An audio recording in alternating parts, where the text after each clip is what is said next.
Pero ang reaksyon ng Malacanang, fake news daw, si Ungab, si fake news si Presidente, mali siya. Mali ho kayo doon. Pakinggan nyo muna kasi bago kayo yan ang problema sa walang tagapagsalita ang Malacanang eh. Dapat yan kasi meron kayong ina-appoint ng tagapagsalita para pinag-aaralan nyo muna. O nagre-react kayo yung Ungab was accusing them of certain irregularities.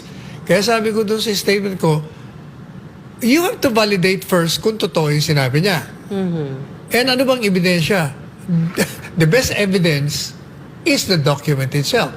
So yung mass media, examine niyo yung committee report by CAM. Kung totoo yung sinasabi niya. At kung totoo naman yung sinasabi niya, examine the General Appropriations Act. Kung yung sinabi niya nandun din. So kung totoo yun, tama ang opinion ni Presidente Duterte. Makukulong kayo pag ginagawa niya.